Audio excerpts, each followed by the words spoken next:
You are listening to A Scary State, and this week we're covering Rhode Island. So, Lauren? Yes, Kenzie. Let's get scary. I have a story to tell you. Mm-hmm. Okay. So, last night, I was down here on the couch, and because I'm not hip and I don't have TikTok, I was on Facebook and looking at all the Facebook reels, and I got real deep into them. So, you mean you're actually 85 years old? Yes. So, I see things way after. I, sent you something once. You're like, yes, I saw this.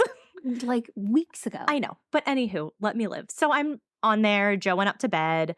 And I'm just like chilling. And I had to do laundry. So I had the laundry was in the dryer. It was going. And then all of a sudden it stopped. And I was like, oh, it must be done. And I was like, no, it can't be done because all of the clothes were very, very damp that I put in there. Mm-hmm. But I didn't think anything of it. I was like, I'll start it when I go brush my teeth. So I get up to go brush my teeth. Joe's sleeping upstairs. The light's off. He's no longer watching TV. Like, he's asleep. I'm down here going to brush my teeth. Well, now I have another question. But anywho, okay, back to the story. So I walk over to the dryer and it's open. The dryer door is open and there's some clothes pulled out. And I'm thinking, oh, okay, I guess Joe thought it was too loud. So I pushed the clothes back in, started again. And I was like, yeah, that actually is kind of loud. I guess that would have been annoying. So I stop it. I go back, go upstairs. Come down the next morning, Joe wakes up and I was like, he goes to the dryer and he's grabbing out socks. And I was like, oh yeah, they're still damp. And he was like, why? And I was like, well, you turned the dryer off last night. And he goes, no, I didn't. And I was like, yeah, the door was open when you came down. He's like, Lauren, I didn't come downstairs last night. So somehow the dryer door opened and there were clothes pulled out. And so of course at work today, well, first off, I told my mom. And so she's freaking out with me. She's like, that is so scary. I was like, I know. You two. We hype each other up. So then I'm all hyped up and I get to work and I tell my coworkers about it. And one of my coworkers was like, well, it probably closed, just probably knocked it and opened it. And I was like, it is very hard to open the dryer. And he goes, yeah, but dryers are designed so that if a kid or an animal crawls into it, they can easily open the door from the inside. And I was like, oh. And he was like, so maybe your clothes just hit it in a weird way, and that's what happened. And I was like, but I've lived here for 2 years, and that's never happened. It's first time for everything. But then that makes me think, because I came in here into our room, and I was getting ready for bed and everything, and then when I walked out, all of the lights down here were turned off.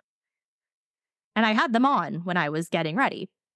So then that made me wonder, at the time I was annoyed because I was like, Joe turned the lights off and I'm still down here. But now, if he said he didn't come downstairs, now I'm curious. So I'm going to ask him. Maybe it was a fuse. With every other light on? Yeah. No. Fuses can blow. Not the entire fuse box. I don't know. I'm going to ask him. Because it's like how we turn the lights off when it's bedtime. A fuse box? Yes. It's got different switches. Yeah, I know. But if one... No, I'm going to ask him. Because now I'm nervous. Because if he didn't come downstairs at all, that's creepy. Well, it was creepy. So on top of that and the freaking dryer. Well, it looks like you're going to have to get a new dog sitter. Because as much as logic is being thrown at you, does not mean that I believe You're the one who is throwing the logic. Yeah, because I don't fucking live here. And so Joe and I are thinking of not renewing our lease because he's... Where are you going? We're not sure yet. But we're not far. Not far. But we're like, maybe it's best if we don't renew our lease with all the ghosts and the people living in the walls here. Where are you moving? I don't know. But we might be having someone else living with us. We need a bigger place. What? If Joe's uncle comes. Oh, down. That's right. Yeah. I forgot. We would need a bigger place. This is way too small for 3 people. Yes. Way too small. Yes. Yeah. Agreed. Oh, yeah. It's a 2-bedroom, so. Yeah, exactly. Yeah. But yeah, so that was my scary story, and I had to tell you because I was scared. I'm so scared. And now whenever Joe comes back inside, I will ask him if he turned all the lights off last night.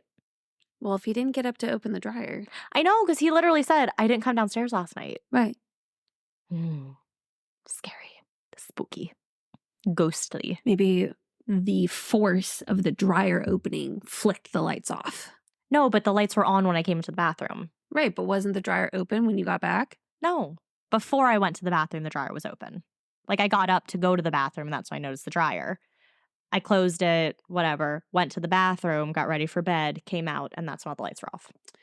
Oh. Yeah.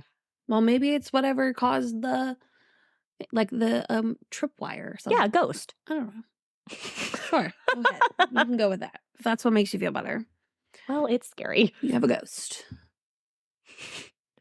All right, so should we dive into Rhode Island? Yes. Alrighty. So Rhode Island actually has the longest official state name. It is the state of Rhode Island and Providence Plantations. Like, for example, Virginia is technically the Commonwealth of Virginia. So that's the full name of Rhode Island. Rhode Island was the first colony to declare independence from Great Britain. I thought that was Delaware. No, Delaware No, was they were the first state. They make you well aware that they were the first state. Their nickname is the first, The first state. They were also the first of the colonies to ban slavery. Hey. Yeah. Which is ironic for my case. Uh-oh. There's a little bit of racism. Well, doesn't mean they're not still racist. Right, that's true. This could go into that. Rhode Island is very religious. Yeah, that checks. Only 20% of the state's population define themselves as non-religious. I mean, it's also really fucking small. Yeah. So per capita, that's probably not more than most average towns. Like, I'm sure ratio-wise, it's got to be the same. Yeah, but it's still like 20% though. Like, even if you have like 10 people and 20%, that's 2 people. But for them, 20% being non-religious is still a large portion of the state. No, that is absolutely. religious. But then, like, you look at like Utah. Well, yeah, but it's not going based off of people. It's going based off of percentage. Right, but percentage of people. Like, percentage-wise. Like, yeah, you can have a huge state, but 20% of those people being non-religious, yeah, it's going to be a higher number, but it's still a percentage. Right, but I'm thinking like, it's, you know, when you think about it in religion. It's just a lot of people in a small state to be very religious. It's small. But see, that goes against like 55% of Virginians are non-religious. So that's what I'm saying. Even if that amount of people were in like Rhode Island, if we're taking down like population-wise, 50% of Rhode Island normally would be non-religious, but they have only 20%. So we're a bigger state, but we have more non-religious people. So it's just saying there's a lot of, I know it's a small state with a small amount of people, but out of those small amount of people, it's a large percent who are religious. All right, next one. The first Golf Open was held in Rhode Island in 1895. The first what? Golf Open? Like golf. Golf Open? An open is like a golf event. The first. That's what they're called? Yeah. It's called an open? Yeah. I just thought that, like, I don't even know what I thought that. Yeah, it's like an open. That's like what things are called. Well, the first one was in Rhode Island. That's so dumb. In 1895. I only included that because Joe likes golf. That's the only reason. Okay, so like all golf tournaments are called opens? Or was it like the first U.S. Open? It's a golf tournament called. Yeah. The PGA has 4 major golf tournament events that take place during the season. The Masters Tournament, the U.S. Open, the Open Championship, and the PGA Championship. There's only 2 opens. But still, it's called an open. So one of the events that Rhode Island had was a golf open. Yes, but my mind said every golf tournament. No. Anywhere. No, I guess not. I guess some of them. Hence my confusion. Because clearly not all golf tournaments are called opens. Okay, some of them are. Based on what we read, 50%. Okay, but size, Lauren, size. Over 400 Rhode Islands can fit inside of Alaska. See? It's and almost small. 4,000 can fit inside of the U.S. What this means is the largest consecutively running 4th of July parade takes place in Bristol and has been going on since 1785. What about that do you have to think about? I first imagined it as consecutive, meaning Oh, like God. distance. And I was like, well, yeah, it's a small state. Oh, my God. But then I realized you meant time. Every year since 1785. Yeah, I got. They have the highest percentage of women in state government in the U.S. Hell yeah. Rhode Island hosted the first United States circus. They also were the first state to ever jail a person for speeding. This was in 1904, and the person was going 15 miles per hour. Interesting. Yes. A nuclear explosion, the only one outside of a controlled environment, took place in Wood River in 1964. A worker at United Nuclear Corporation Recovery Systems accidentally put too much uranium solution in the tank. This resulted in an explosion, which unfortunately also killed the worker. Fingernails Freddy is a creepy urban legend. He is apparently a violent man who lived in the woods in the 19th century. The name Fingernails comes from his long nails. The story goes that anyone who wanders onto his former property is murdered. I don't like feet. But not like to the aversion that some people have. Some people do have like a really weird feet aversion. Yeah. But men's feet are gross. I hate men's feet. Like, get a fucking pedicure. When I was on my vacation, we were doing yoga one morning, and I like look over and we're in this weird pose, and I'm like looking at this guy's feet, and I was like, oh. They're never like trimmed. They're never manicured. They're always yellow. I always try to convince Joe to go get a pedicure with me. He refuses. That's so stupid. You guys, and the thing is you're literally missing out. You don't need to put polish on your feet. You can put clear. You don't even have to put polish. Right. And it's like the polish that you can put on can also be something for your nails. Like it doesn't have to be just a basic clear polish. Like I have clear polish that's supposed to make your nails stronger. Yes. Oh, I have that too. And it's like you get a massage, you get the dead skin shaved off. Oh, it's so nice. Like, men, treat yourself. Treat yourself. You too deserve to be pampered. And I think you'd be far less angry if you got your feet massaged. But yeah, I keep trying to convince Joe, I'm like, you just get a massage. Yeah. Hot water, massage. Right. Ooh, when they do like that exfoliant stuff. Yes. Oh, love it. When they like. Yes. Oof. Oh, so nice. Block Island has its own ghost ship. Block? Is that what you said? Block. Like a block. Oh, I think I like when I was looking for something in the urban legend category. You probably did. I like passed over it. Yeah. Something with like a pirate ship. Yeah. So this was a deadly shipwreck that occurred here in 1738. The ship is seen on occasion by locals and tourists alike, which is interesting as Rhode Island has more shipwrecks per square mile than any other state. Like off the coast? Yeah, I guess. So, I mean, you're looking at like California, Oregon, Washington, all those big ones too on the coast. That's interesting because we have Newport News. Yeah. And it has that huge Navy base. Yeah, but the Navy probably doesn't cross our ships as much. Well, I figured it wouldn't be crashed, but destroyed. I don't know. Just carry on. This part relates to my case. A man named Roger Williams is said to have founded Rhode Island. It is also said that a carnivorous tree digested his decomposing body, and that tree is still on display. Are you talking about the tree? No, I'm talking about Roger Williams Park. Oh. Like, it's mentioned once in my entire story. Oh. It's just interesting to see the name. Family Guy is set in Rhode Island. Really? Yeah. I did not know that. Mm-hmm. The diner, like diners, the first one was invented in Rhode Island. Wow, Rhode Island has so many firsts. I know. It really missed out on being the first state. I know. Like that would have just really solidified it all. I'm sorry, Delaware, but you might need to give that up. Unless you can top the amount of firsts that Rhode Island has had. When we get to Delaware, I'll try to find some. Okay. Howard Lovecraft, commonly known as H.P. Lovecraft, was born in Providence in 1890. Who's that?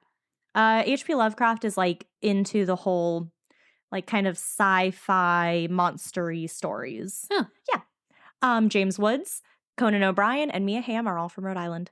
Who's James Woods? They talk about him actually in Family Guy, James Woods High. That's like their high school. What was the name? Wanna Get High. Oh, yeah, the play we did in what, high school. She made us change all the good parts. But yeah, it was like high school. We had the play, was it Pom Poms? No. Yes. No, that was sophomore year. It was senior year. We had the awesome 80s prom. Oh, yes. And my hair was the only hair that actually looked like it was from the 80s. Mine was just curly. Well, right. You couldn't do anything with that. But everyone else, and then they just teased it. And I'm like, That's not... We had to go buy, like, awful prom dresses at old, like, Salvation Army and, like, Goodwill and stuff for our play. But there were a lot of inappropriate innuendos that we weren't allowed to keep in it. So the name of the school was Wanna Get High. And we had to change it to, like, Winna-Get or something. Because we weren't able to call it Wanna Get High. And, like, I remember when we were doing the initial read, it took people a minute. Oh, none of us could, because none of us pronounced it correct. Right. Yeah. And then I was like, Wanna Get High. You were the one who... Was I really? I think you were. And if you are, that foreshadowed so much. Right? Because I remember we were sitting on the stage, we were reading through it, and, like, light bulb. And I was like, Wanna Get High. And then from there, everything else started to fall into place. We're like, oh. And no, we can't keep that. Wow. We wanted to keep it. We found it hysterical. Our teacher, not so much. Not so much. All right, Mackenzie, what are you telling us about in Rhode Island? Okay. The case I bring you today is unique. It starts off horrific murders of 27-year-old Rebecca Spencer, 39-year-old Joan Heaton, and her two daughters, 10-year-old Jennifer and 8-year-old Melissa. Their murderer is not someone that you would ever expect to have committed such a horrific crime. This case also sheds some light on the loopholes the justice system can find in order to get the outcome they want. The more I read about the case, the more conflicted I became. Was justice served, or has justice been manipulated? Oh, okay. Rebecca Spencer was one of 4 brothers and 3 sisters. She had a son, Stephen, who was 8, and a daughter, Danielle, who was 4. Becky and one of her brothers had been renting a house, and the lease was about to end. Becky had to get all of her and her kids' belongings packed up and ready to go in 4 days. Becky had just earned her high school equivalency diploma and was planning to go to college at night. She and her ex-husband were close, and so he offered to take the kids for the whole day so she could get stuff done around the house. And what was the ex's name again? I don't mention it. Oh, okay. Yeah. It's just her son is Stephen. Okay. Yeah. I don't remember what her husband's name was. Okay. I didn't know if that was a name I should know. No. Okay. No. This is literally the only time I'm going to mention it. All right. So a friend had come over to help Becky pack up the house and run her errands. Her friend's boyfriend came to help the 2 women, and Becky made the couple dinner as a thank you. The 3 of them went out for ice cream afterwards, and Becky's friend left her house close to midnight. Becky put on her PJs, grabbed a blanket, laid down in the living room floor, and fell asleep watching music videos on VH1. Oh. Yeah, right. It was July of 1987. Becky was fast asleep on the living room floor and did not hear the intruder enter the house. She couldn't feel his presence as he watched her sleep, deciding what to do next. He went to the kitchen to grab a frying pan, but saw a 10-inch kitchen knife on the counter. He grabbed that instead. He ended up stabbing her 58 times in the head, face, back, and upper arms. Holy shit. The killer ran from Becky's house with the knife still in his hand. He threw the knife and went back to the house to grab the frying pan he had touched so his fingerprints wouldn't be on it. The killer would discard his bloody clothes into a trash bag that he hid in his attic. He washed the blood off from his hands and body. He smoked a joint and went to sleep. What the heck? Becky was found by her brother when he returned home from working the night shift. The police saw the blood on the back door where the killer had escaped and a trail of blood down the driveway. They found the knife in the backyard, and the medical examiner would later remove a triangle shard of metal, which was the point from the knife, from her shoulder. Police... Jeez. Oh, I thought you wanted to take a drink. No, I said geez. Like stabbing so hard that the tip comes off. Gets worse. Police kept some of the details of the murder from the public. Only the police, Becky's brother, and the killer knew that she was watching VH1 the night that she was killed. Unfortunately, the leads went cold, and police had no knowledge of who might be responsible for such a vicious crime. They would find their answer in a couple of years when the murderer would strike again. Joan Heaton had just finished having dinner with her mother and 2 daughters on the evening of Friday, September 1st, 1989. She was planning to take her 2 girls back to school shopping the following day. Her youngest daughter, Melissa, would be starting 3rd grade, and her oldest, Jennifer, would be starting 5th in the fall. Joan had had a tough time in recent years after her husband had taken his own life in 1983. Joan had decided it was time to start a new life in a new city with her 2 daughters. The family had returned home sometime in the evening, and receipts later showed that Joan had bought a steak knife set and knife block. Okay. The three ladies got on their PJs and headed to bed. Little did they know their soon-to-be attacker was prowling outside the house. He was checking into the windows to get a lay of the land and see if there was a Mr. Heaton he would have to take out first. He cut the screen on an open kitchen window, took off his shoes, and slid into the house. This is why you lock all doors, all windows, Right? everything. This time, he wasn't quiet and caused a small table and he climbed onto from the window to crash. He wasn't sure if he woke anyone, so he began to quietly move around the house. The intruder went down the hall to Joan's room. As he tried to open the door, the screwdriver that he had brought with him clunked against the wall. He ran back to the kitchen and waited to see if anyone had heard him. When no one came out, he made his way back down the hall to Joan's room. As he reached for the doorknob, he could hear footsteps getting closer. He hugged the wall and held his breath. Melissa Heaton had reached out her hand and touched his stomach. Panicked, she immediately ran off. She turned on the light, and that's when she saw her attacker. He ran over to her, clamped his hand over her mouth to keep her from screaming. He carried her down the hall and tripped, which caused them both to crash to the floor. Melissa let out a scream, and Joan ran out of her room. The attacker dropped Melissa and ran to Joan, slamming her into the wall. Joan gasped, "Call 911." Melissa ran for the telephone in the kitchen. The attacker ran after her, grabbed a knife from the kitchen sink, and frantically began to stab the young child. The attacker ran back to Joan, and in the struggle, he lost his knife. He went to the bathroom to turn on the light, and before him, he saw Melissa on the floor of the kitchen, Joan in the hall, and Jennifer kneeling by her mother. The attacker paused for a moment when he saw the shock on Jennifer's face, but he decided their fate and turned off the light. Oh my God. On September 14th, Joan's mother, Marie, and her sister, Mary Lou, were arriving at Joan's house to check in since they hadn't heard from her all weekend, and that was unusual. They found it strange that Joan didn't answer the door, and when they entered the house, they knew something terrible had happened. They saw blood spattered along the walls, and a putrid smell was in the air. Oh no. They soon discovered the bodies of Joan, Jennifer, and Melissa. Joan had been covered by a sheet and was lying in the hallway with Jennifer close by under a rug the attacker had placed over her. Interesting. Melissa was in the kitchen, also covered by a rug. Melissa had been stabbed 7 times in the neck, chest, and shoulder, and she had been beaten on the head, neck, and upper back as well. Can I give a suggestion of what I think it might be? Okay. Do they know the person? Because it feels like, 1, stabbing is a very intimate way to kill someone. And 2, the covering up could either mean that they feel bad for what they did or something. Maybe not necessarily know them, but at least feel bad for what they did and want to cover it. Okay, that's just my thought. I'll interject when I have other ones. Okay. Jennifer had 62 stab wounds on her neck, chest, abdomen, arms, and legs, contusions on her head and neck, and a fractured skull. Part of the blade had snapped off and was still in her neck. It was interesting, though, because some reports I read said that, like, Joan had been stabbed the most, but then this article was from, like, a newspaper. So that's why I went with what they said. So you might find other places that say different amounts, but they were stabbed a lot. Yeah. Joan had 11 stab wounds to her head, neck, chest, shoulders, contusions on her head and neck, fractured ribs and skull, and blunt force trauma to her head and upper thorax. I don't know what that means. I think thorax is like the upper part of your body. Well, yeah, but I don't know. Whenever I think of a thorax, I think of a bug. Yeah, I do too. So that's the only reason why I was like, I think it's the upper part.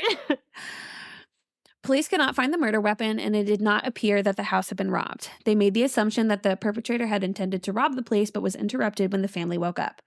They found a sock print, handprint, and knew the attacker would have a wound on his hand because they found blood spatter away from the bodies and Band-Aid wrappers on the floor. Interesting.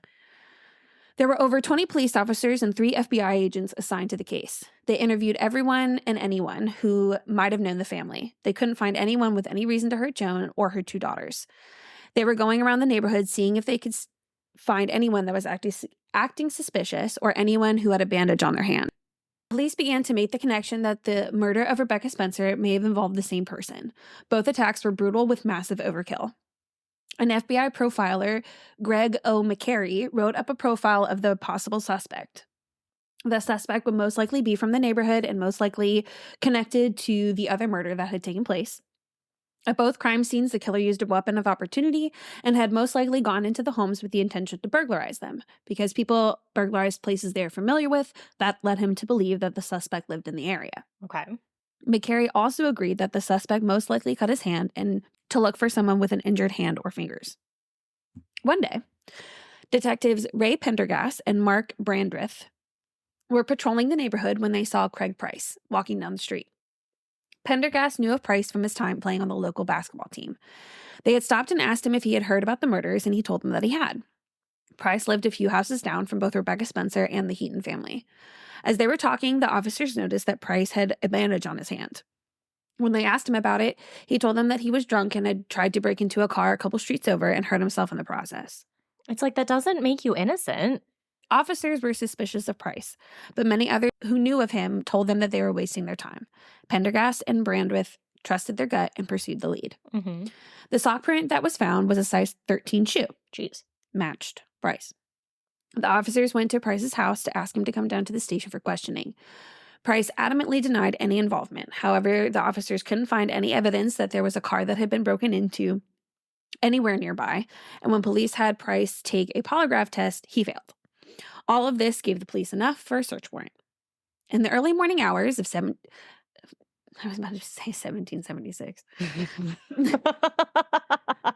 Going back in time a little bit. A little bit. Wait, when did all of this happen? Late 80s, 1989. Did you hear that? Yeah, it sounded like a car. Oh, it sounded weird. 1989. Mhm. Okay. No, see, also, okay, I'll take this out. I'm sorry to interrupt again. I think Joe definitely had to have come down yesterday to turn the lights off because there was a... No, you have to leave this in. There was one point, I remember I sat down there to watch my videos. I don't know. It was a weird night last night. I couldn't fall asleep. But so anyhow, he was laying right there and then I see him look up and like focus on something. And then he like walked out of the... He always does that. I know. But then he walked out of the room and then he came back in. And so maybe Joe did come downstairs. I'm going to have to ask him. I'm really curious. All right, but go on. I apologize. I'm all over the place today. I don't know why. You know, if it's not me, it's you. In the early morning hours of September 17th, about 4 weeks after the Heaton murder, police searched the home of Craig Price. The police woke him and his family and had them sit together in the living room. As police continued to search, they found the bag that Price had put the murder weapons and bloody clothes from the Heaton murder. That was all they needed. They came back to the house and arrested 15-year-old Craig Price for the murder of Joan, Melissa, and Jennifer Heaton. Damn! Wow. So, who is Craig Price? Oh my God. And what could possibly lead him to viciously murder these people? Price was born to John and Shirley Price on October 11th, 1973. His parents worked white-collar jobs and provided a good home for their family. Price was the youngest of three and had been told from an early age that he was destined to do something great. Price had a darkness to him. He remembers the first time he had the urge to kill someone. It was when he was about 8 or 9 and someone in the neighborhood had started throwing things at Price and his friends, calling him the N-word. Was he black? Yeah. Oh. Is black. Yeah. Still alive. Yes. That's why I said there's racism. Yeah. Right. Price didn't do anything, and the rage inside of him began to grow. When Price was about 13, he was playing outside with some friends when a car pulled up and started yelling at the kids. According to Price, the man in the car called him the N-word. Oh my God. A friend who was there later told police that he didn't hear the man say anything like that to Price. Oh, interesting. Okay. He did, like, there was someone who yelled at him or there was something who said something to him, but it's conflicting of whether or not the N-word was actually said. Right. Okay. Price saw the driveway the car pulled into, and it was the home of Rebecca Spencer. Price immediately decided that he was going to do something about his rage, and his rage told him to kill. Ooh. He snuck out of his home once he knew his parents and siblings were asleep. He smoked a joint and snuck over to Rebecca's house. He realized he had waited too long and the car was gone. He had missed his chance. He decided to wreck the place instead. He got his baseball bat and snuck across the yards and into the backyard. He snuck through the kitchen door and saw all of the packed boxes scattered throughout the house. He saw the light from the TV flickering and saw Rebecca asleep on the floor. No. He sat in the chair and pondered for a moment what he would do. He would tell a reporter later that he could feel his mind detach from the situation. He was aware of what he was doing and the rage that grew inside of him. He decided to listen to that anger and proceeded to stab Rebecca over 50 times. When he first ran out of the house, he remembered the frying pan. He had grabbed it, which is why he had returned. Grabbed the pan, threw it into the bushes. He went home, and later he would tell a reporter, quote, "I was on edge and I didn't want to freak myself out, so I laid down in my bed to go to sleep." God, being able to sleep after something so brutal. His long-haired cat was resting quietly on his chair. Price went to go pick him up and bring him back to his bed. After smoking a bowl, he put the cat on his chest and drifted off to sleep. The next day, he saw the commotion outside of his house at Rebecca Spencer's house. He was filled with panic, not sure if he left anything behind that would lead police to him. When his friends came by to ask if he had heard what happened, they also asked to go. Like, do you want to go? Right. And Price did not want to go anywhere near the house. But he also didn't want to be the only person not there because that might also make him look suspicious. Right. The police were asking anyone if they'd seen anything, and the kids had told them about playing outside the house the night before and about a man who yelled at them from his car. Price went along with the story and wrote a 2-page statement signed by his mom for the police. Wow. He wrote about seeing a man the week before, and that man was looking for the Spencer house. Price was shocked that no one suspected him. He would later write in a letter to a reporter, "I truly felt like getting away with it was my fate and destiny. I really felt clever and supreme. I acted just like everybody else who thought a killer walked their neighborhood streets." When a news reporter had asked him and a friend how they felt about someone being killed in their neighborhood, they said that they were both scared. But he went on to say in the letter, "Well, in truth, one of us was scared, but the other one was getting away with murder." Oh. Price decided that he was never going to speak or think about what he had done, later saying, "The only way I knew how to deal with things was to block it out and resume with life as if this dark deed never happened. And believe it or not, in a certain sense, this mental tactic worked." Price had nightmares about Becky Spencer's corpse suddenly appearing out of nowhere. His 13-year-old mind didn't know how to process and deal with what he had done and the anger that still lived inside of him. He later said, "Getting away with murder can be more than stressful for a 13-year-old. It takes a great deal of mental strength to bury such a secret in the most deepest recess of the mind. The stress and strain of what I did weighed enormously on my conscience, and I was simply too young to adequately cope with it by myself." How old was he when he said that statement? 30. Okay, because I was going to say, that had like a lot of big words. Yeah. Thoughts that I don't think a 13/15-year-old would have. Yeah, no. 30. Okay. During the day, he was like any other kid in the neighborhood. Teachers would later say how bright Price was and that he scored well above the average.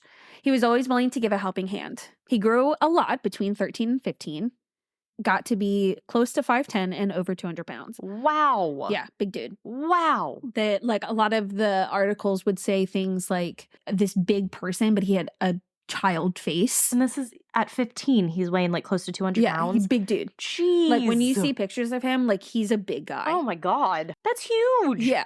And just like in general large, like not like I'm trying to get large to be intimidating. Right. Just a naturally big dude. Oh my God. Yeah.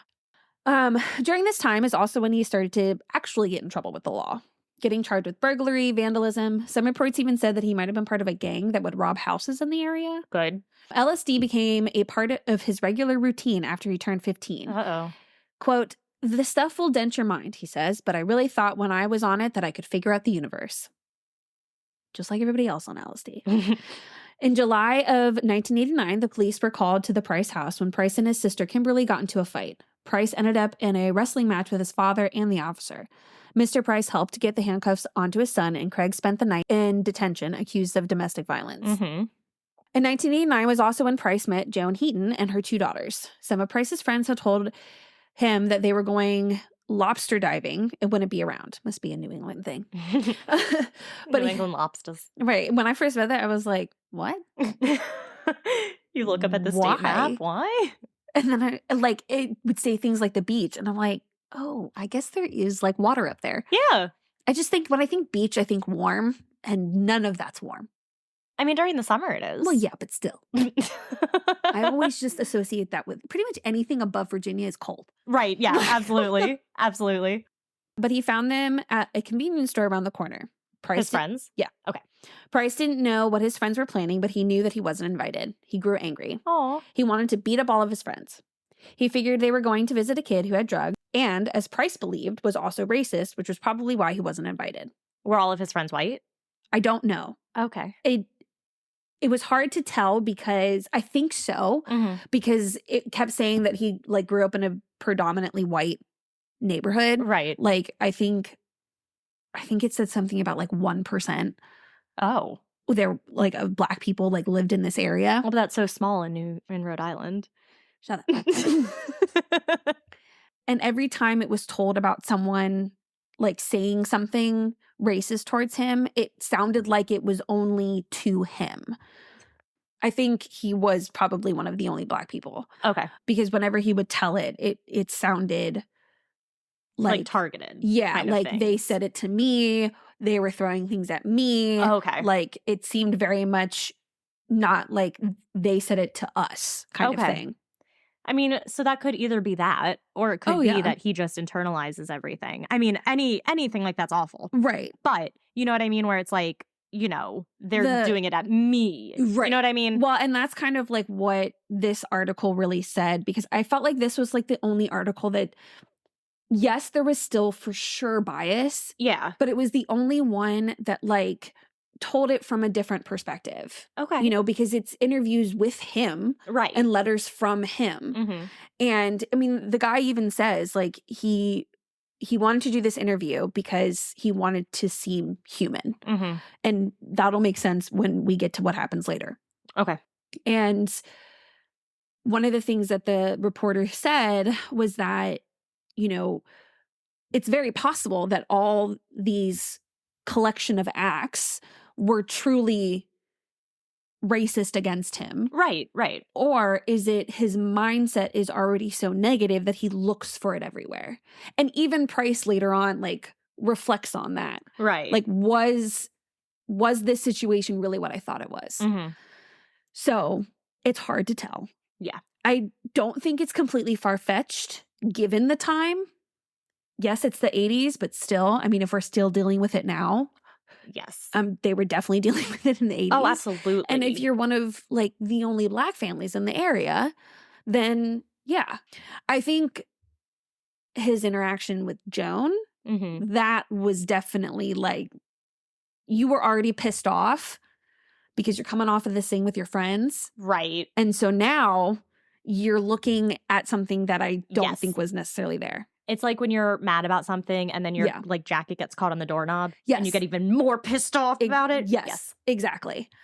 So racism was the root of his anger for everything. Which, yeah, very much seems like that. Yes. Price stormed off, angry with his friends and himself, saying, quote, "Anger consumed me and I felt its flame lick all over. It bothered me greatly that I just accepted being lied to and didn't speak my mind. I just suffered it all down like I always had." I hate when I sympathize with people, but I feel so bad. That's okay. So that's why I'm talking about feeling conflicted. Right. It's like, I did too. You killed someone, which is awful. Yes. But it's like, I know how bad it sucks to be left out of things. Yes. So I always feel so and he's bad. A child. Right. I always feel so bad when someone's left out of things. And I'm like, yes. I understand that feeling. And I feel so bad that you're feeling that. Absolutely. And I think, you know, you can kind of start to tell in his life as he's getting older, he's getting more angry. Right. And he even admits to having a temper. And I bet it doesn't help too, because if he is Black, well, he is Black, not if. He is Black. And so you're saying that like 1% of where he's living is also Black. So you know that that's already something that's kind of putting him in a different group, especially at that time. And I'm getting ahead of myself, but the letter that his mom wrote to him the day before, you'll see it's one of the many trials that he had to go through. Like she said, like, try to keep yourself in control. Like they're trying to get you mad. Like show them that you're a smart, strong Black man. Like not essentially saying to him, like, you have to keep yourself in check, even if they're saying really terrible things to you, because their argument is that you're this angry, scary person. Which, I mean, he is, because he killed people. Yes. That's why it's... And like a podcast that I listen to that I really like, they say feel bad for the kid, not the killer. Yeah. And so it's hard in this perspective, like in this situation, because he is the killer as a kid. Yeah. But it's like if you look past the killer parts, you feel bad for the kid and everything that he's going through as a kid. Yep. But then it's like, but you don't feel bad for the killing parts. Yes. You know, that's why it's the weird conflicting thing. And one of his attorneys told him not to... I'll get into it. Okay. We're getting ahead of ourselves. Sorry. There's still a little bit more to go. So this is what he said happened next. And this is a retelling from both the reporter who synthesized kind of the story and then also quotes from Price himself. Okay. One of the Heaton girls had slipped her bicycle chain and Price offered to fix it. He says he sensed a bad vibe from Joan Heaton while he reset the chain as if she had expected him to steal the bike or something. The girls were giggling over some childish slang for feces, repeating it several times. Price wondered, are they referring to me? Why? Because I'm black? Embarrassment and fury enveloped me, and rage began to sting the center of my being. He went home nursing a headache. After what he perceived to be 2 episodes of racism during one trip to the store, he thought he needed to lie down. See, that's part of going back to the whole, like, does he think it's targeting him? Because they're Right. girls.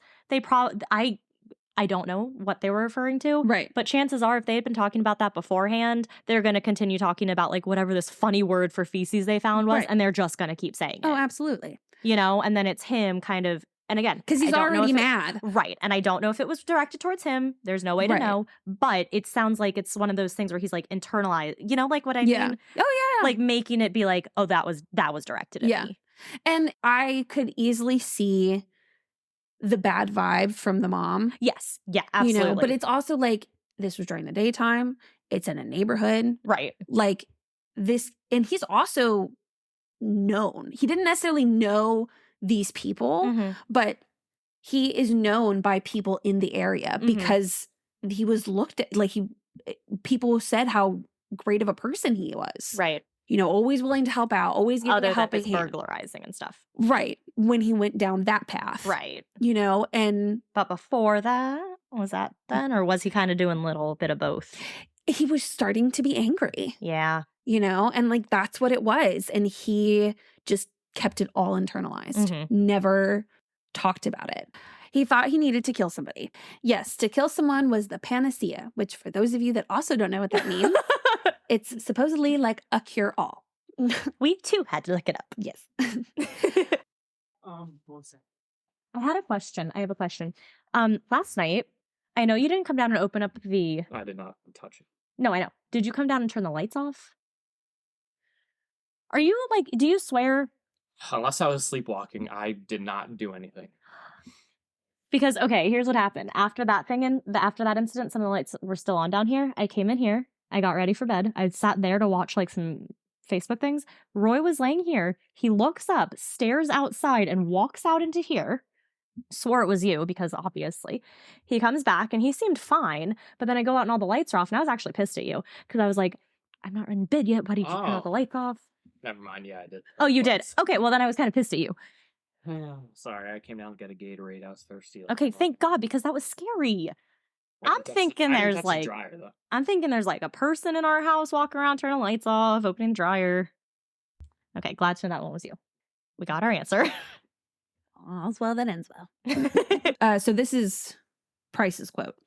It was probably no more than 2.5 or 3 weeks later when I next encountered the Heatons, and when I next brought myself to kill. What regret, what turmoil, and what sorrow I will forever feel when I recall the utter madness and insanity of that dreadful night. Price had started his night at a bonfire party with friends, and he thought that the guy who had the beer was racist.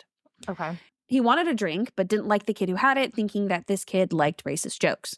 Okay. Which I'm like, yes, probably. Like that 100%. Right. Like even when we were in high school, people said racist shit. All the time. All the time. Yeah. When he asked the kid for the beer, the kid told him that he only had a couple left and he should have asked him earlier. Apparently this was very embarrassing for him. He was also very high on LSD. Left the party in red hot anger. As he was walking home, he passed the Heaton home and saw Joan looking at him out her window, saying, quote, like a rod of white hot lightning, her demeanor I saw through her window that night instantly tapped into the chaotic anger, rage, and fury I had buried within. As he continued to walk home, his anger grew and grew, saying, quote, perhaps it was the LSD and the marijuana I was on, and maybe these drugs did magnify and amplify the way I felt over the situation. But when I reached home, I was in an absolute dark rage. Mm-hmm. He seethed in the house for about an hour until he thought of a solution. Kill her. Saying, quote, may God be my witness, just the thought of this solution started to ease my twisted and torn mind, and with such clarity, I knew the act of killing Joan Heaton was the answer. In that very wrong moment, I started to prepare for murder once again. Damn. It's so scary. Right. He truly had the intention that the girls would be spared. His entire plan obviously fell apart that night, right? And he murdered Joan and her 2 daughters, brutally stabbing and beating them all. Mm-hmm. He confessed this all to the police when they had arrested him, telling them in great detail what he had done. One report I read said his father was so disturbed he had to leave and go throw up. Ooh. His mother sat with him for the entire confession, Police would later say that Price showed no remorse for what he had done. That's where you're bringing it back. Mhm. Okay. Because he was just shy of his 16th birthday, Price would not be tried as an adult, Oh. regardless of the brutality of his crimes. Wow. And because he pled guilty, there was no trial. Right. And he was sent to the training school's youth correctional center, where he would stay until he turned 21. Okay. So, because he was going to get released, this started this movement to ensure that Price was never let back out into the streets. One of the detectives, Jeffrey Pine, who also later became the Attorney General for Rhode Island, and the mother and sister of Joan Heaton, started the Citizens Opposed to the Release of Price, or CORP, in 1993. People love acronyms. Yeah. Even President Bill Clinton, on a visit to Rhode Island, said something should be done so that Price wasn't back out on the streets. Wow. I think that was probably to get votes. Probably. Pine started this national campaign, and eventually it led to a law being passed in Rhode Island that minors could be tried as adults if their crime was serious enough. Whoa. This didn't help them, though, because Price could not be charged retroactively. Right. And he couldn't be charged again for the same crime. Mm-hmm. So they tried to pick up any law that they could get him for. And I would like to insert this of when he was in the correctional center, like he was a model prisoner. He got his GED. He even started taking some college courses. He mentored other inmates. Did he get his anger under control? Sounded like he did. Mhm. I can't remember. Because something like that, I feel like that's such a puberty thing. Yes. That anger that, like, again, I'm not a guy. I didn't go through puberty as a male. I don't know. Right. But I assume that that's a lot of anger. So I feel like maybe growing up, you kind of not grow out of it, but are able to better handle the emotions. Well, and the thing was, though, is that he was supposed to be under psychiatric evaluation. Mm-hmm. But his lawyer told him not to. Oh. Because the thinking was, well, if you do and they use it against you, then you're you could admitting, right? You could be in a mental institution for life. Okay. Yeah. So that's kind of what that was. Mm-hmm. And he obviously listened to her. Right. Which unfortunately ended up kind of screwing him.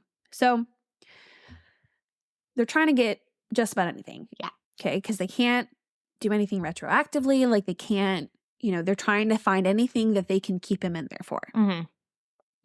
So on June 8th, 1994, he was indicted on one count of simple assault and extortion for threatening to injure Officer Petrella, a training school employee. 1 week later, Craig was arraigned and bail was set to $500,000. Oh. Even though he was still in jail. Right. He was later found guilty and sentenced to 15 years, with 8 suspended.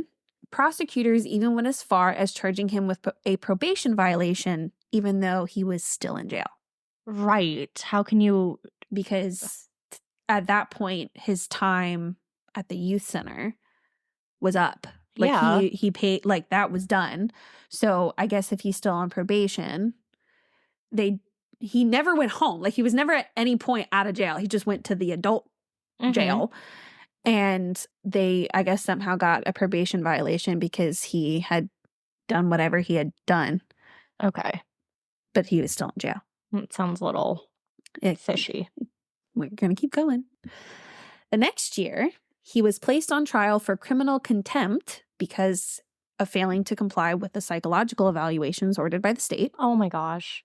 The charges against him stem from complaints from psychiatrists who claimed that he lied about events surrounding the murders. So I guess eventually he was like, okay, I'll go. Mm-hmm. But then supposedly he didn't take it seriously. I guess he was kind of a dick about it. Okay.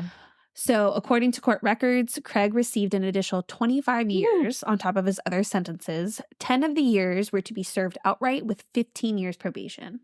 In October of 1998, 7 more years were added to Craig's sentence for assaulting a correctional officer. In February 1999 and also October 2001, he was sentenced to 4 more years, again for verbally and physically assaulting a correctional officer. And as recent as 2019, he was charged with attempted murder of an inmate and was given 25 more years. Damn. He was originally supposed to be released in 2022 until 2019. Mm-hmm. And many believe that he's never going to get released, which is exactly what Pine and most of Rhode Island wanted. Mm-hmm. So Price, very adamant that there was a conspiracy against him. It doesn't sound good. A lot of people didn't even deny it. Right. Like the guy who wrote the article was also like, yeah, he's probably right. Yeah. It was evident that Pine and others had an agenda to keep Price locked up, advocating that if he was released, he would do it again. And Price himself even admitted that he had a hard time controlling his anger. Ah, okay, there we go. But that was to the reporter. Right. So, But still. And like at first when he was like, they're trying to piss me off, they're trying to get me enraged to get me to Act out. And at first I was like, well, that's blaming other people. But then I'm like, the more I read, I'm like, yeah, they probably are. Yeah. Like they're probably trying to poke the bear Yeah, to say, look, absolutely. I'm right. Right. Look at how violent he can be. Right. And like, he's like, I'm not excusing what I did. Mm-hmm. But he's also a kid. Right. And he's like a full-blown adult now. Oh, this is such a tricky case. Right? So here's my mentality.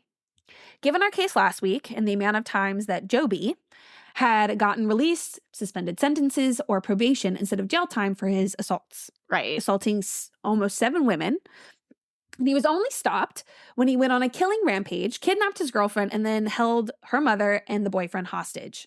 And then the only reason it ended was police killed him. Right. Now, Price's crimes, inexcusable. Yes, absolutely. Absolutely.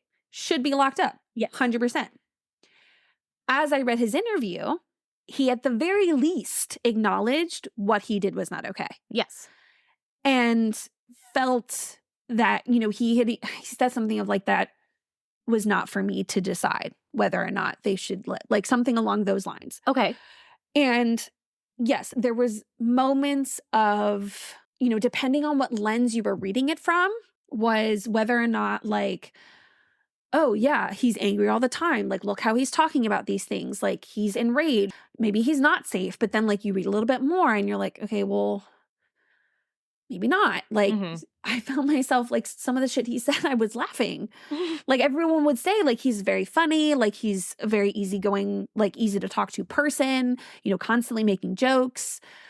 And so like, this is going to sound terrible, but before, like when he was standing in Joan's kitchen, he said that he got distracted by the hum of the fridge because he was high on LSD. Right.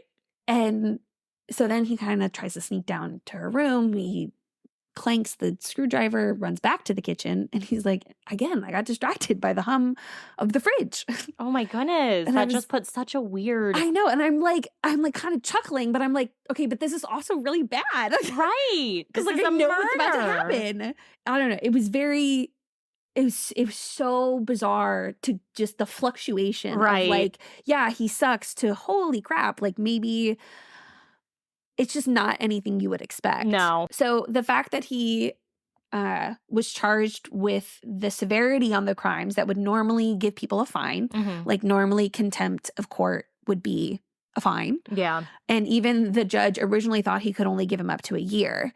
But then they found out, oh no, you can give him as much as you want for contempt of court. And so he gave him 25 years, 10 of which have to be served. Yeah, Jesus. And then 15 are suspended as long as he doesn't get in trouble again. Right, right. And I'm like, for it to outright say, like, this is something people would normally get a fine for. And again, what he did, not good. But it's not like... Not the contempt of court part. Right. I mean, the murder. Not good. Right. Not good. But the contempt of court part, it's like, I get you're trying to keep him in, but like... Price is like, he's even saying, like, I was a kid. Right. I've paid for those crimes in the eyes of the law anyway. In the eyes of the law, yes. And he's like, I can't take back what I did. And even talking about, like, I don't expect to be forgiven. He's not sitting here saying that what he did was okay. Right. He's not, it's not like he's even saying because I was a kid, it was okay. Mm-hmm. His point being that, like, when he did those things, he was a child. So Yeah. to say that he would be the same person from then to now, no one's the same as they were Right. as Right, a teenager. absolutely. The system wanted him away for good. I don't agree with how they went about it. And people like Price, with the level of anger that he can get, are not safe for society. That's what they're saying. Right. So, but it's very obvious that with him being black, Joby being white, had a lot to do with their convictions or lack thereof with the justice system. And even the article that I got most of my information from wrote out the N-word. But when Price would say a bad word in the interview, it would be written as an explicitive or whatever. And I was like, Interesting. what? And that was in 2004. Right. So that was odd. And I know that the cases took place in a different state, but Maryland and Rhode Island, not that far from each other. So we can't pick and choose the laws that we enforce. Imagine the lives that could have been saved had Joby been locked up for good the way he should have been. Right. I'm all for keeping murderers behind bars, but the obvious differences in how these cases were handled by law enforcement is going to continue to lead people to not trust police or any member of law enforcement. A criminal is a criminal. Bad people can come in all shapes, sizes, and colors, and they should all be treated as such. Yeah. And I'm like, that's why it's so hard. If this had maybe just been the family, I would think I could have sympathized a little bit more with them. What do you mean? Like, if it had just been like the family members of the victims who were advocating for this. Oh, okay, yeah. Then I could have maybe sympathized a little bit. But the fact that it was also this other police officer, right, who was going out of his way to ensure, like, one of the laws that was passed, I can't remember, it wasn't the one for being able to convict a minor for a severe crime as an adult, but it was something else. I can't remember what that something else was, but it was called like the Price Law or the Craig Price Law. Oh. Like very much so. Very much so this. After him. Right. Like you cannot deny it because the law is literally named after him. Right. And so it's tricky because it's like you can clearly see the part of this that is truly unfair and truly targeted. Yeah. Yeah. And it makes it so hard to look at this case as, no pun intended, black and white. You cannot look at this case and not see the very obvious racial overtones of it. Yes. Oh, for sure. Like it's to anyone who would try to deny it. Right. Which people did. Of course. Absolutely. And it's like, you know, and this guy, like even on his campaign for attorney general, like he's using this. And I'm like, dude. Right. You know, and it's funny because I'm like, you're not even the detective that actually decided that it was him who did it. Right. It was these other guys who are never mentioned again. Yeah. You know, yes, everyone appalled. Absolutely. Absolutely, yes. He's technically, I don't know if the country's youngest serial killer, but he's young. He is one of the youngest serial killers. Absolutely. And so, big deal. But it's like, to say that they're trying to say that he can't be rehabilitated. See, it's always tricky. And it's like, because like our jail system isn't made for rehabilitation. No, not at all. Ours is made for punishment. Yes. Other jails, other countries very much try to rehabilitate the person, make sure like the recidivism rates go down and get the person back out into society and get them used to it and they're good to go. Yep. But here it's just punishment. It's like once you're done, it's like, okay, bye. And that's why the reporter said, like, I realized why he wanted to do this interview because he wanted to look like a human being. Oh. You know? Yeah. And he does. He did. Yeah. He did that very well. You know, but everyone who ever wrote about it, you know, talk about how articulate he is, how the books that he's reading, the spiritualism he's in, like, following. And it's just hard because he's so young. He is. And you can definitely, like, this was in 2004. So, like, it's interesting knowing what's happening next for him as I'm reading this article. And he's like, I think there was like an appeal for something coming up. And, you know, he was like, I'm hopeful, but, you know, if it doesn't happen, you know, nothing's more dangerous than a man with no hope. Oh. And you can just, as time goes on, you can feel the defeatedness. Right. Absolutely. And like, even now when he was sent to Florida, something that I guess happens all the time. And Rhode Island was going to try to again get him on probation violation because he was all the way down in Florida. You sent him there. Right. Yeah. I'm like, dude, and that's the thing. I'm like, I could have been in your corner, but if you're gonna make it so obvious, Right. unfair, I can't, like, you make it very difficult to be supportive of that. No, absolutely. It's so complicated. But yeah, so that's Craig Price. Wow. I love how you told it. Yeah.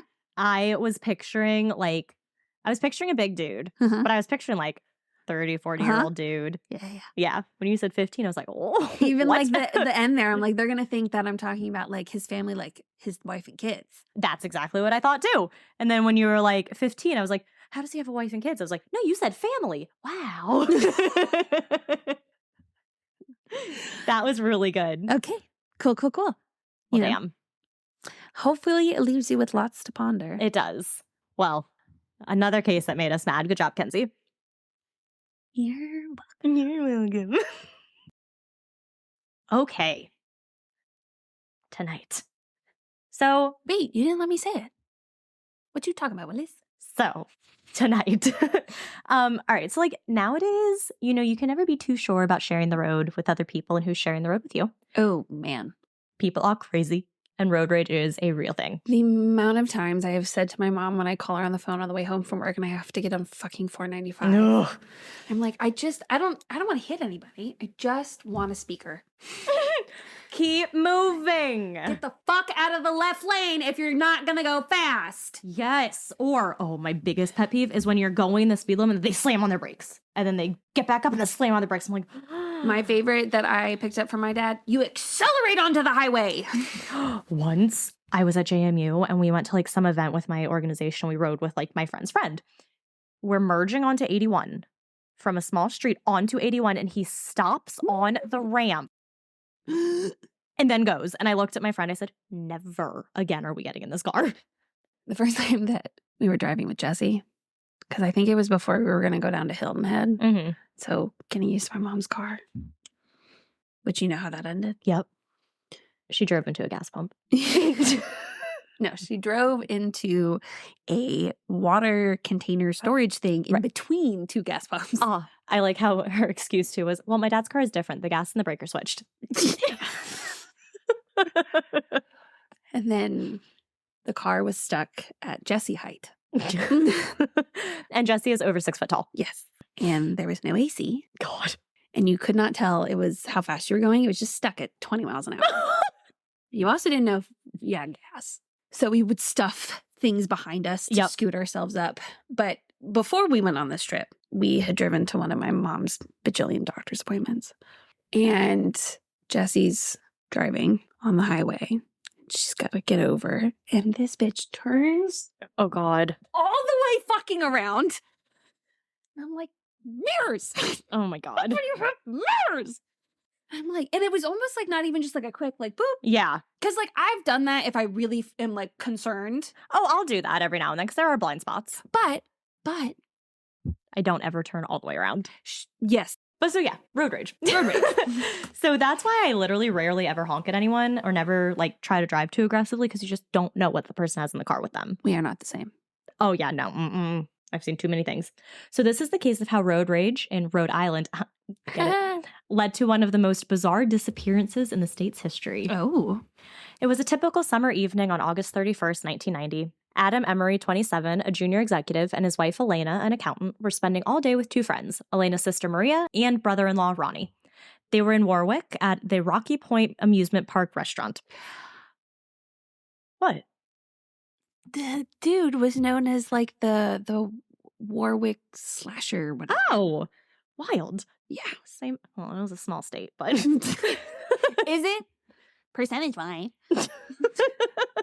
All right. So real quick, let's talk about who Adam and Elena Emery were. Okay. So Adam, who I will also refer to as Emery throughout the story, had been raised in Cranston to a middle-class family. He went to college and eventually graduated from Rhode Island College with a business degree. Out of college, he served in the Army for 3 years, then went on to work as a customer service rep with Todd Enterprises, which is a plastics manufacturer. Interesting. People often spoke about his integrity and how he was just a good person.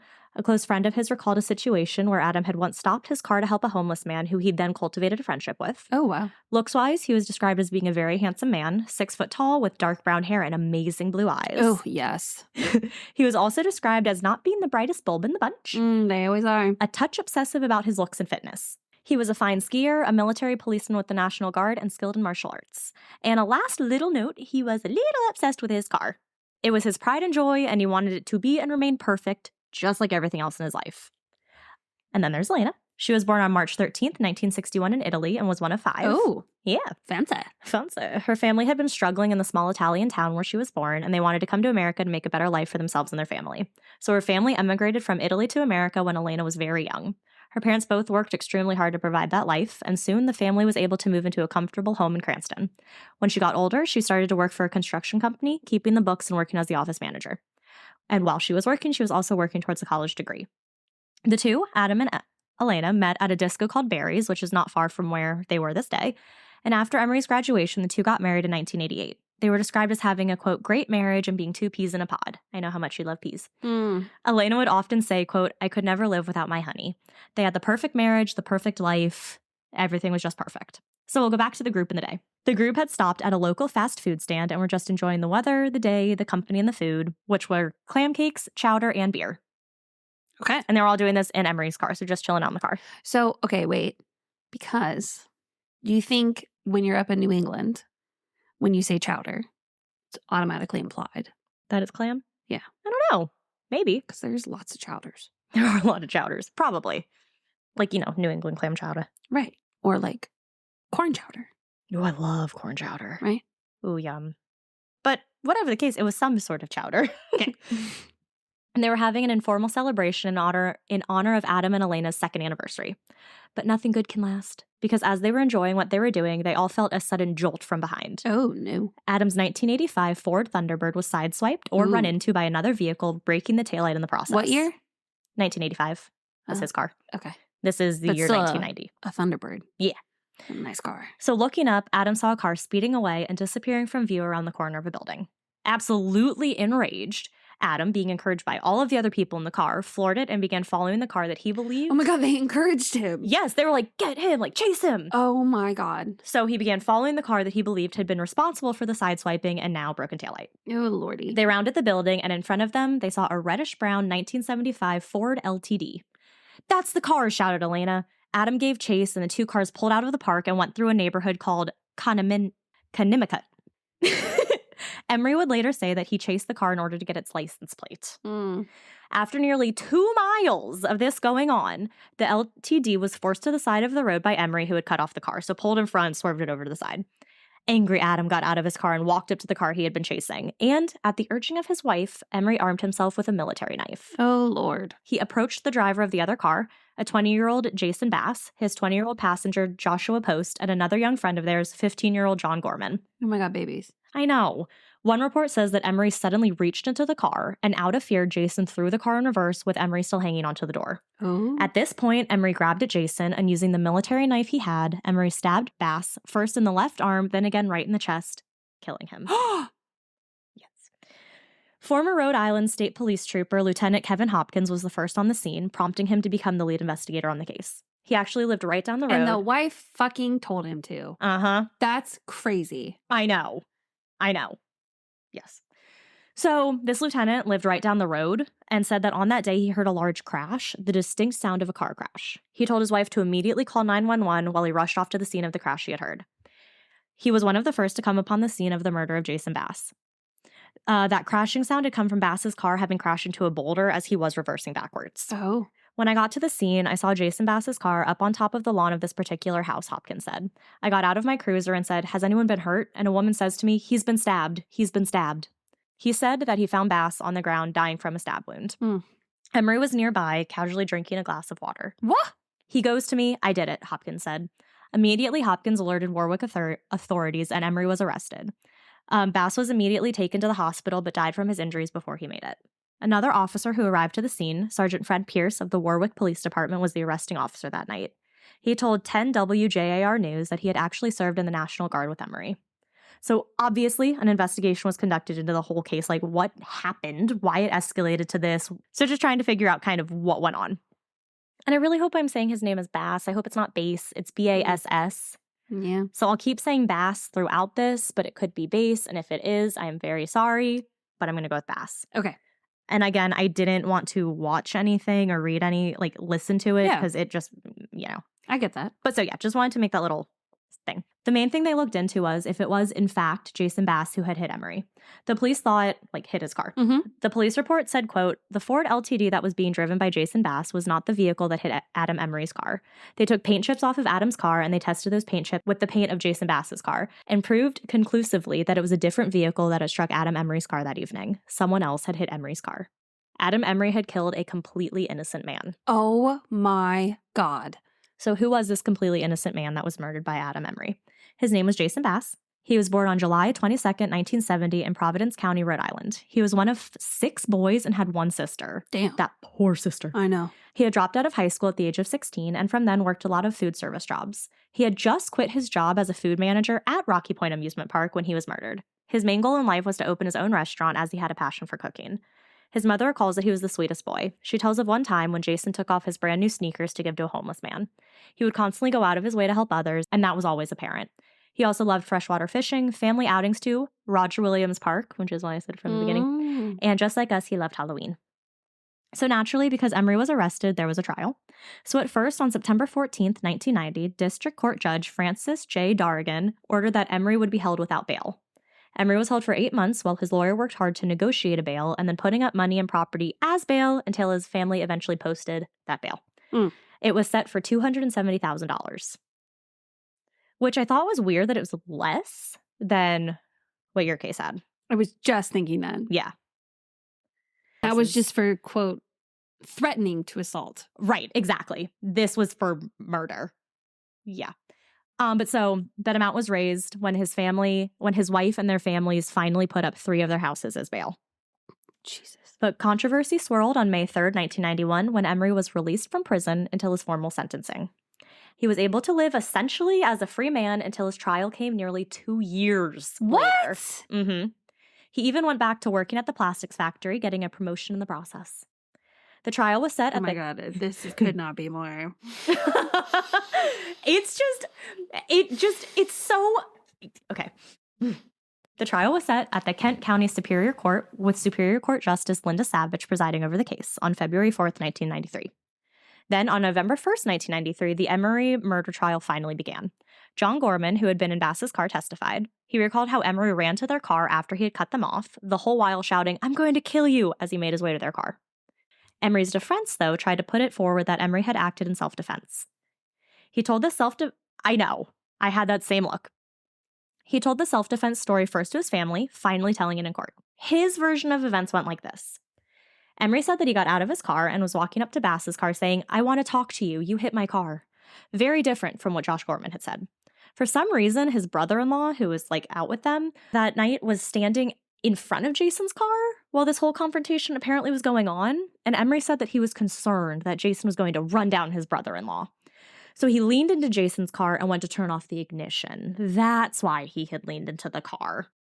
So that is what caused Jason to throw the car into reverse and started zigzagging, dragging Emery 1,300 feet as he was hanging up from the door. Oh, Lord. Emery said that he was fearing for his life and he felt he had to make Jason stop the car.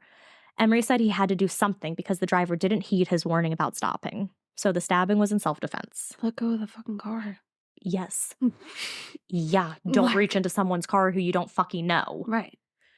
Emery's lawyer said that the whole thing, quote, began as a mistake, turned into a tragedy, but didn't make out to be a crime. But Jack McMahon, the assistant attorney general, said, quote, Emery put himself there. You don't get self-defense when you put yourself there. Mm-hmm. Yup. A plea deal was, of course, offered to Emery. He could accept the lesser charge of voluntary manslaughter and a prison term of 5 to 7 years if he pled guilty, instead of the potential for 25 plus years if he took it to a jury, but he refused the deal, saying that the murder had been in self-defense. He kept leaning on the self-defense claim all the time. But I agree with McMahon, the assistant attorney general. It's not self-defense if you get out of your car with a knife, walk up to another car, and then stab the driver. You cut off. That you cut off, and you stab the driver while the driver is still in his car. You put yourself into a situation that you easily could have taken yourself out of. Very easily could have just not done anything. And offering him a plea deal. Mm-hmm. A grown man who obviously has anger issues. Because let's say the kid did hit his car. Mm-hmm. That's not justification for stabbing. No! And you're going to offer him the plea deal of 5 to 10 years. 5 to 7 5 to 7 years. But this kid is dead. Yeah. And that's at the same time as my case, too. Yeah. They were all white men in this situation, but no.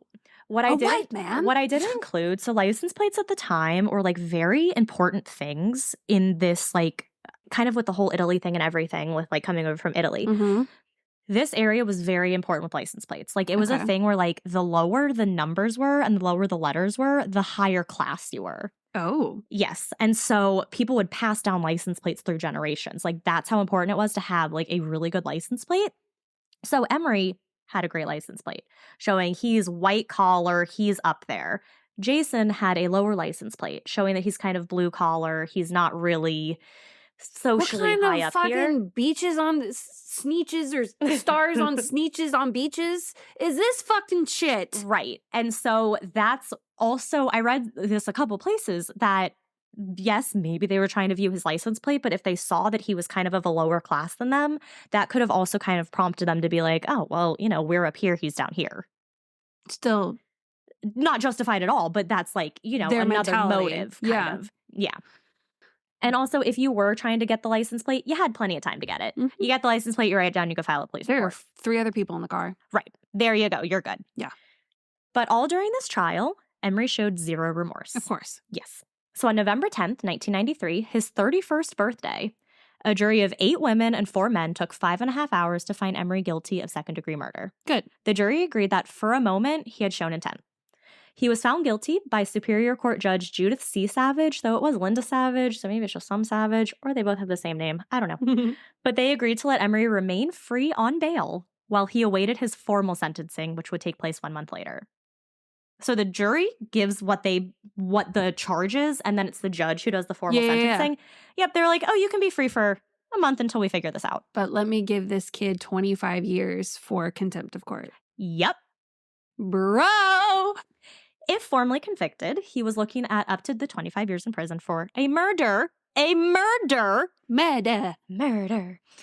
So when that verdict had been read, the brother-in-law, Dominic, I think the brother-in-law of Elena, shouted at the Basses family saying, quote, "You, expletive, scumbags, we're going to get you."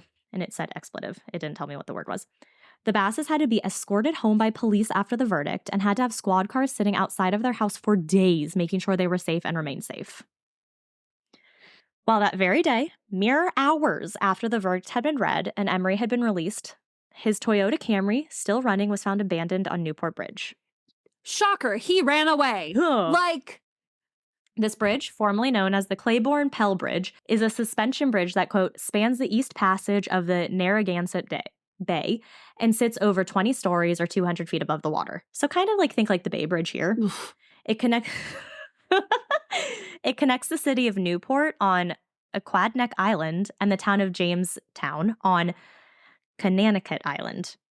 Yes, nailed it. Both Emery and his wife Elena were nowhere to be found. Inside of the car, a lot of evidence was found, some that would suggest, I guess trigger warning, suicide. They found diving weights, the clothes the couple had worn in the court, one of Elena's high heel shoes, a wallet, a purse, and a pile of cut-up credit cards and checks. In the car. In the car. So the weights were in the car.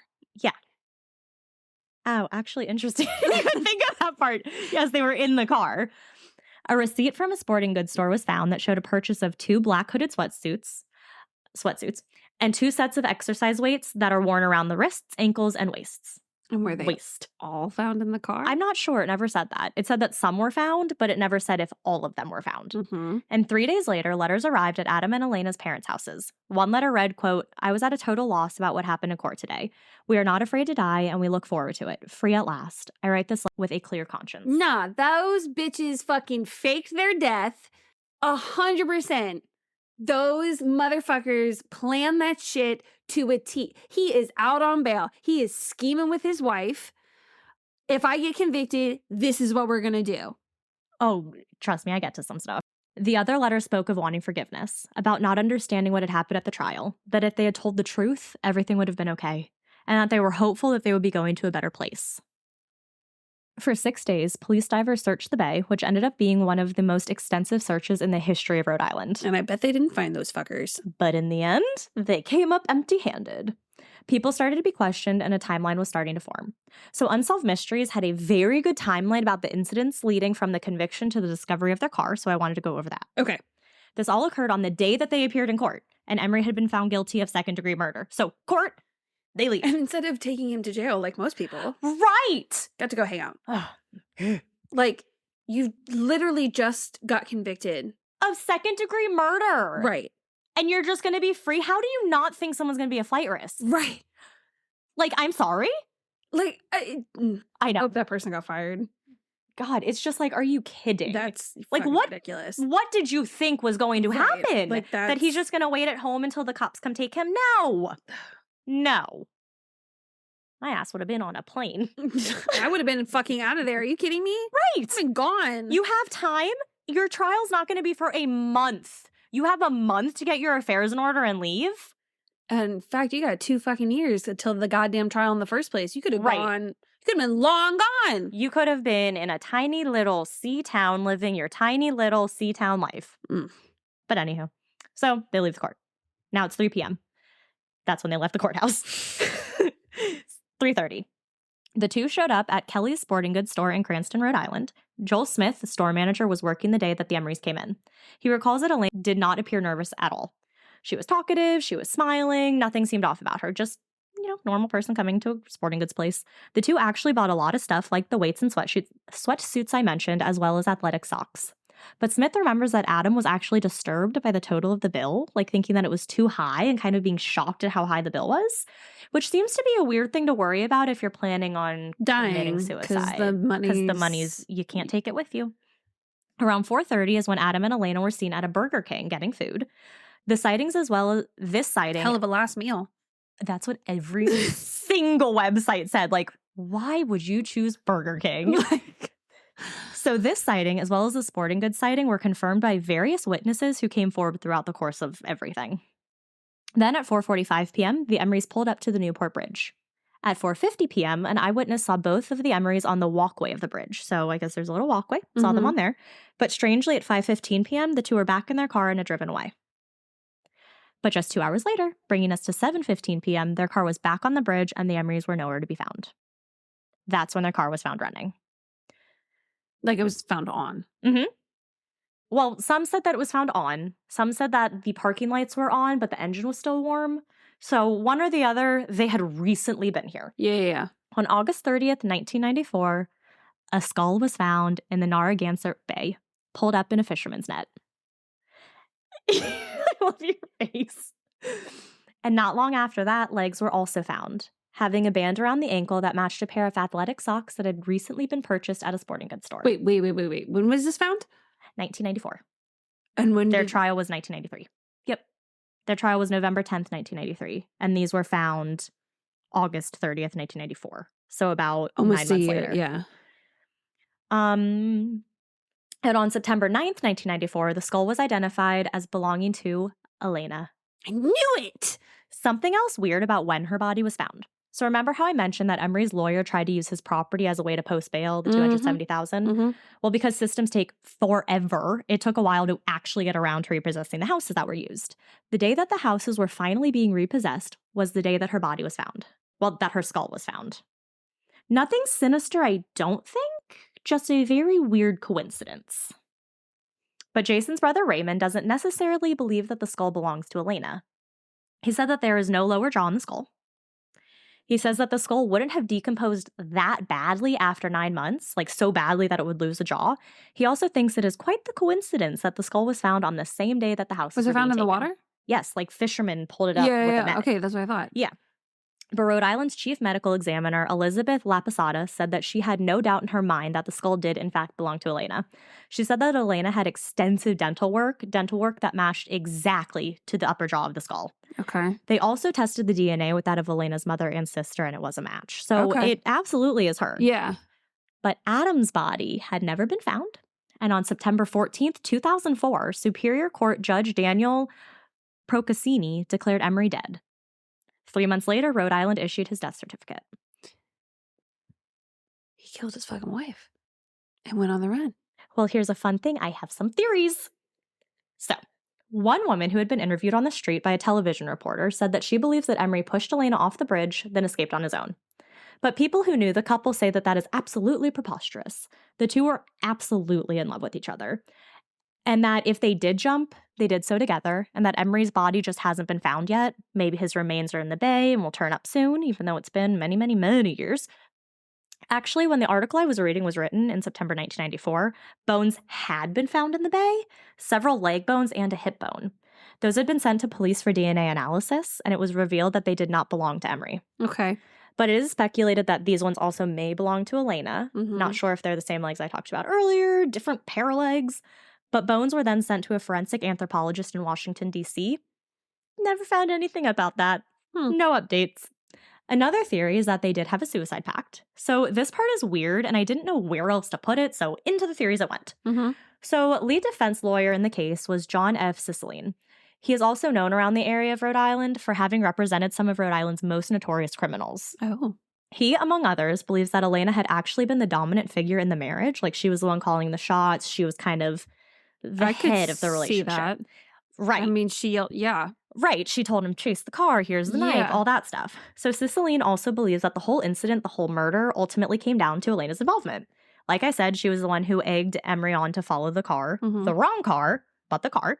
She had the emotional reactions to the whole situation. She was the one who handed Emery the knife and made sure that he had it when he went up to the car. The Providence Journal reported that when the guilty verdict was read, Elena was sitting behind her husband with her eyes squeezed shut, whispering, "It's my fault." Then through clenched teeth, she said, "I'm going to kill someone. There's hell to be paid." Then, with cameras still rolling, she whispered something to her husband. After the disappearance, state police ended up hiring a professional lip reader to interpret what she had said to her husband. According to this interpreter, Elena had said, quote, "We will do what we originally said. You promised me. We should have done this before." Don't know what that means. But Ciceline said that if there had been a suicide pact, Elena was the architect of it.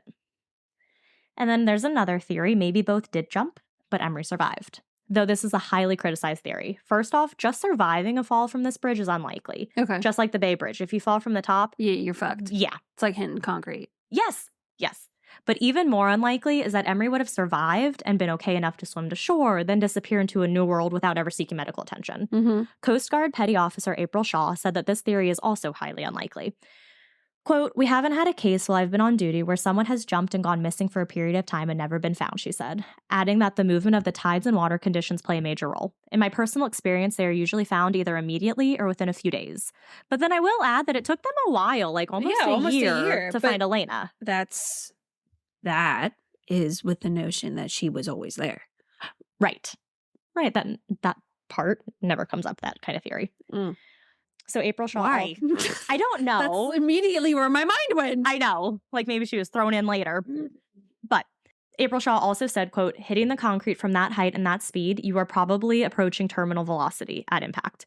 They're hitting concrete, basically. Is it possible? Yes. Is it likely? No. You're going to have broken legs, arms, or cracked ribs. It would be very difficult for someone to then swim to shore." Mm. So then, I mean, it would make sense if she jumped and not have a jaw, because if you're gonna... I guess if you hit concrete. Yeah, like if you're gonna break a lot of bones. Right. It's possible, yeah. Like if it's broken and then everything decomposes, there's nothing to keep it together, and there's water. But for years after his disappearance and presumed death, sightings of Emery had popped up. Just the month following his disappearance, there was a reported sighting of him in Connecticut, which, as we can see on our map, is very close. Mm-hmm. Right next door. Right next door. And it wouldn't take you too long because the state's so small. It is believed by the FBI Teeny tiny, that Emery traveled to Florida or Italy. Very different places, but one of those places. This belief about Florida came to light after the FBI received a tip that Emery had fled to Florida.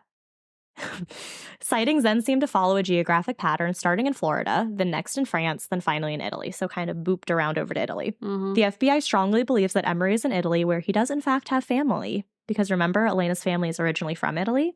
Oh. It is believed he went back to the really small town that they lived in. The FBI had been working closely. Then he couldn't have killed her, because no fucking way. I mean, unless he's a really good liar and was like, Right. I was thinking that too. I was like, why would her family welcome you with open arms if she's not with you? Right. And also the weird thing too that I read, he had never been there before. He had never visited Italy before with her and her family. So how would he have known where to go if she's not with him? Right. You know, like how would he? And her family's here. Her immediate family is here. Oh, her right. distant family is there. Like her and her parents, like her immediate parents and siblings moved here. Yeah. But everyone else is still there. But yeah, if he'd never been there before, how are you going to know where the hell to go? Yeah. That don't make no sense. No. So the FBI had been working closely with Italian authorities in regards to these reported sightings, but nothing has come to a head yet. Rhode Island State Police also noted that for the 8 months that Emery was being held, he was in a cell studying Italian. How true this is, not really sure. Seems like a stretch. All of the news of this caused quite a stir in the small Italian town of Fernelli, where Elena was born. But many of the residents there say that the town is so small that if the Emerys were there, they would be well known. Oh, for sure. In 2017, the FBI tweeted out a reminder, just a little reminder, that there is an open warrant for Adam Emery. This has provided He's been declared dead. This has provided the family with the hopes that there is movement on the case. Because why else would the FBI say that? Right. Raymond Bass, Jason's brother, said, quote, "I thought the tweet was good news. I thought it was great. Hey, they're still looking for him. Maybe they'll catch him this year." Evidence that hasn't been released also came to light that may suggest that Emery is not dead after all. But yeah. Yeah. As of 2019, officials have still been working on this case and have been using new technology in an effort to locate Emery. State police and the FBI are working together on this case and are even using age-enhancing photos to track down this convicted murderer. The FBI also said that there was, quote, "a significant chance that Emery would be tracked down within the next 5 years." So since then, it's been 4 years, so maybe this next year. But they have, quote, "no reason to believe that Emery is dead." He has since been added to the FBI's most wanted list, which is where he still remains to this day. And you could have avoided this entire situation. And gone to jail for 5 to 7 years. If you had just put his fucking ass in jail. Yeah, that too. Like, here we are again. The whole situation could have been completely avoided. Uh-huh. Dumbasses. So his wanted poster. Oy vey. On his wanted poster, Adam C. Emery is stated as being charged with unlawful flight to avoid prosecution. Duh. So now you're on FBI Most Wanted. Get the fuck out of here. And second-degree murder. Oy. His date of birth used is November 10th, 1962, and his place of birth is Rhode Island. He has brown hair, blue eyes, and is a white male, 6'1", weighing 175 pounds. His occupation was listed as a... Slim. Yeah. His occupation was listed as a purchasing agent and a worker in a plastics company. It listed that he may travel to Florida or Italy. The caution underneath his photos on the poster says, quote, "Adam C. Emery was convicted of second-degree murder in Rhode Island State Superior Court on November 10th, 1993. The conviction stemmed from an incident which occurred in August of 1990, during which Emery stabbed another man to death. Emery was permitted to remain free on bail pending formal sentencing, which was scheduled for December of 1993. You done played yourself. He left the courthouse in order to get his affairs in order." Yes. Yeah, he did. That is something. Yes. You go home. You take care of things. You come back in here. Come back when you're done. Then no, you're we'll good. send you to jail. Yeah, but take your time, honey. Sweetie, like, you need You to have do... a month. You got Right. this. Like, do what you need to do. There's a Self-care. checklist. Self-care. So hours after... Back to the quote. Sorry. Hours after his release, his car was located on the top of Newport Bridge in Newport, Rhode Island. Emery has not been seen since the time of his release. A federal warrant was issued on January 18th, 1994, and Emery was charged with unlawful flight to avoid prosecution. Should be considered armed and dangerous. If you have any information concerning this person, please contact your local FBI office or the nearest American embassy or consulate. So, have I ever explained to you the deck? The deck? Yes, the deck. No. So it's a deck of playing cards. Okay. And on all of the playing cards, they have a different cold case. Oh. And so Ashley Flowers has a show, that's the one we saw in New York, about the deck. She had taken one of the cards and was helping with the cold case. So a lot of different places have picked this up, like Rhode Island is one, obviously, because I'm talking about it. But they have cold cases, and they'll bring those cards to jail and kind of give them out to the inmates and see, do you have any information? I can't remember the case. It didn't tell me, but I was reading like the website about this. And there was one cold case that was solved because of this deck. Like someone saw it and they were like, oh, the dude over in that cell had been talking about this earlier. Yeah. And then the dude was like, oh yeah, that was mine. So they solved this cold case. Idiot. But so that's what the deck is. So when you see like the deck, that's what it means. So Rhode Island Cold Case explained their deck system as, quote, the Pawtucket Police Cold Case Unit, in partnership with the Rhode Island Department of Corrections and law enforcement agencies statewide, has created a cold case playing card deck. These cards highlight 52 unsolved violent homicides and missing persons cases that occurred throughout the state of Rhode Island. So Jason Bass is on one of these. Like, this whole situation is on one of these cards to try to find Adam Emery, to see if he's alive, dead, where he is, just kind of all the situations about it. But if you have any information, please call the toll-free tip line at 1-877-RI-SOLVE. That's 1-877-747-6583. And that is the case of Adam Emery, the biggest mystery in Rhode Island. Honestly, top tier disappearance you've done. Thank you. I thought this one was absolutely wild. Very good twist there. Thank you. Liked it. Because you hear about the road rage and you're like, oh, damn. And then you hear he disappeared and you're like, damn. It's not what I expected, because when you said road rage, I thought, like, when you first started telling me about this guy, he was going to be disappearing. Right. Which, I mean, what did. Technically. But, like, not for the reason I thought. Right. Like, that's crazy. Yeah. When I was reading these notes the first time through, like, reading this case, it got to that part where he disappeared. I was like, what? Like, it even surprised me. Oy vey. But yeah, I wish there was more on it. But again, it was kind of one of those things where it's just all the same information everywhere. Rhode Island, you wild. You wild, Rhode Island. Mm-hmm. Well, thank you for listening, people. Be sure to check out Instagram stories to see if you can guess what our possible cases and states may be about. Yeah. We also are doing a special raffle in our Facebook group. So if you're in that or want to join it, it's the same as everything else, a Scariest Day podcast. And if you get the correct guess, then you could be entered into a raffle for a sticker. A sticker. A sticker. And like we said, we have some really fun stuff coming up that we're working on. Summertime.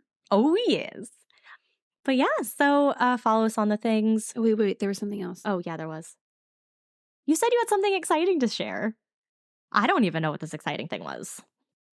Oh, not what I was going to share with you, but what I'm going to share with everybody else is that, make sure you tune in next week because it's our 100th episode. 100! So we're going to do something special. Yes, they are. So be sure to check it out. Yes. But yeah, so I guess with that, stay scary. Stay safe.